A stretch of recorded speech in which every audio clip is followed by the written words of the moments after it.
ვერანაირი ჩვენების მიცემით და ვერც მინიშნებით ქართულ ოცნებას ვერავინ მისცემს საბაბს ჩვენს დოკუმენტაციას და მის სიყალბესთან დაკავშირებით. პეტრე ცისკარიშვილი ასე პასუხობს თინათინ ბოკუჩავას ბრალდებებს იმასთან მიმართებით, რომ თითქოს ერთიანი ნაციონალური მოძრაობის პოლიტიკური საბჭოს სხდომა არ იყო ლეგიტიმური. ეს კითხვა მიემართებოდა უშუალოდ პეტრე ცისკარიშვილს იქიდან გამომდინარე, რომ თინათინ ბოკუჩავა მისსავე ინტერვიუში სწორედ მისი სახელი და გვარი დაასახელა და თქვა, რომ სავარაუდოდ სააკაშვილს იმდენად ეჩქარებოდა პოლიტიკური საბჭოს გამართვა ნაციონალურ მოძრაობაში, რომ პირდაპირ დირექტივა გასცა ცისკარიშვილის მიმართულებით და მანაც უსიტყვოდ შეუსრულა. ხოვნა ცხადია, ჩვენ ჩავეკითხეთ პეტრე ცისკარიშვილს, იყო თუ არა ეს პირდაპირ თავდასხმა თინათინ ბოკუჩავაზე და იმაზე მინიშნება, რომ ნაციონალური მოძრაობის ჯერ კიდევ მოქმედ თავმჯდომარეს ის ქართული ოცნების საქმის კეთებაში ადანაშაულებს. ამაზე ცალსახა პასუხი მართალია ცისკარიშვილს არ გაუწია, თუმცა კიდევ ერთხელ გაიმეორა, რომ რა მინიშნებაც არ უნდა გაკეთდეს მათ დოკუმენტაციაზე, ამ დოკუმენტაციის სიყალბესთან დაკავშირებით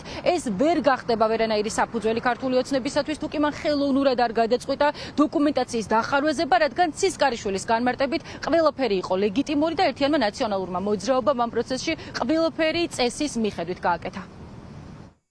ქართული ოცნების სტილი რა არის ამ შემთხვევაში ზუსტად ვერ გეტყვით, მაგრამ და რაზე აპელირებს ქალბატონი თინა, მაგრამ ვერანაირი ჩვენებების მიცემით, ვერც მათ შორის მინიშნებებით ქართულ ოცნებას ვერანაირ საბაბს ვერავინ შეუქმნის ჩვენი დოკუმენტაციის ბრჭყალებში სიყალბესთან დაკავშირებით, იმიტომ რომ ყველაფერი ძალიან კარგად ზედმიწევნით იქნება მოწესრიგებული, გაკეთებული და შესრულებული. ყველა ის პროცედურა არის უკვე ამ ეტაპისთვის დაცული და ყრილობის ჩატარების შემდეგაც აუცილებლად იქნება დაცული იმისათვის, რომ ჩვენმა ორგანიზაციამ, ნაციონალურ მოძრაობამ, რომელიც თავის მე-13 ყრილობას ატარებს, რეგისტრაცია გაიაროს და უფლებამოსილება განიახლონ ყველა იმ არჩეულმა თანამდებობის პირებმა ამ ყრილობის შემდეგ იუსტიციის სახლში.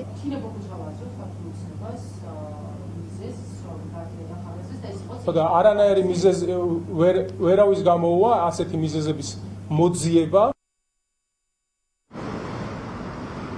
ოქმი პოლიცსაბჭოს მიღებისა და გამართვის საღამოსვე არასოდეს შემდგარა. თინათინ ბოკუჩავას ის აქამდე არ მოუკითხავს, ასე პასუხობს პეტრე ცისკარიშვილი კითხვას იმასთან დაკავშირებით, გაუგზავნა თუ არა მან სხდომის ოქმი ბოკუჩავას. მაყურებელს შევახსენებ, რომ თავად ბოკუჩავამ თქვა გუშინ ტელეპირველის ეთერში, რომ ამ დრომდე ითხოვს ოქმის გაგზავნას, თუმცა ეს არ მიუღია, რაც მას უჩენს კითხვებს იმასთან დაკავშირებით, თუ რამდენად ლეგიტიმური იყო პოლიტიკური საბჭოს სხდომა. ბოკუჩავამვე აღნიშნა, რომ ქართული ოცნების სტილია ქვორუმით манипулირება, სწორედ ამიტომ დაისვა ეს კონკრეტული კითხვები პეტრე ცისკარიშვილთან, ხოლო კითხვაზე იყო თუ არა უშუალოდ მიხეილ სააკაშვილის დავალება, რომ ივლისის ბოლოს ჩანიშნულიყო პოლიტიკური საბჭოს სხდომა. ის ამბობს, რომ ეს არის манипуляცია, რომ მსგავსი არაფერი ყოფილა და არავის დავალება არ სჭირდებოდა ამ პოლიცსაბჭოს სხდომის გამართვას, რადგან ვადები ამ პროცესში არის ძალიან მნიშვნელოვანი. დანარჩენი დეტალები კი ტექნიკურ საკითხებთან დაკავშირებით, მათ შორის დაგვიანოსა, რომ 5 აგვისტოს გაირკვევა.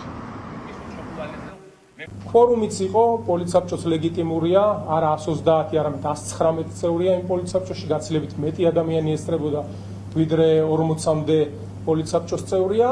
აქედან გამომდინარე, საერთოდ არანაირი პრობლემა არ არსებობს, ძალიან სამწუხაროა თუ თინა ბოკუჩავამ ეს გზა აირჩია საკუთარ პარტიასთან ბრძოლის. ოქმი პოლიცსაბჭოს მიღებიდან იმ საღამოსვე არასდროს შემდგარა, ეთყობა თინა ბოკუჩავას არასდროს მოუკითხავს მანამდე ოქმები.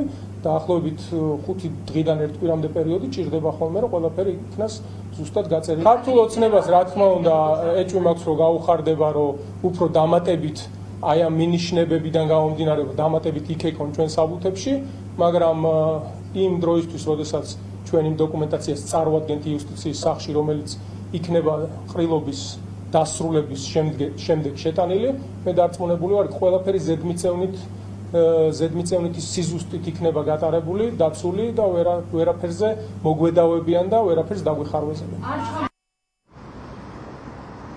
ერთიანი ნაციონალური მოძრაობის ყრილობა, სადაც უნდა გადაწყდეს პარტიის ბედი, მათ შორის მომავალი მომდევნო 6 თვის განმავლობაში 5 აგვისტოს 15 საათზე გაიმართება. მანამდე თინათინ ბოკუჩავა, რომელიც არ დასწრებია პოლიტიკური საბჭოს სხდომას, გუშინ ჩვენს ეთერში საუბრობდა იმაზე, რომ ქვორუმით манипуლირებს ერთიანი ნაციონალური მოძრაობა. ის ამბობს, რომ ამ სხდომას 40-მდე ადამიანი ესწრებოდა, ნაციონალური მოძრაობის პოლიცსაბჭოში კი გაცილებით მეტი ადამიანია. სწორედ ამ ბრალდებებს მიემართებოდა პეტრე ცისკარიშვილის პასუხები. პირები, რომელმაც თქვა, რომ ვერავინ ქართულ ოცნებას ვერ მისცემს საბაბს მათი დოკუმენტაციის დახარვეზებასთან დაკავშირებით, რადგან მისი განმარტებითა და მტკიცებით ყველაფერი პოლიცსაბჭოზე იყო ლეგიტიმური.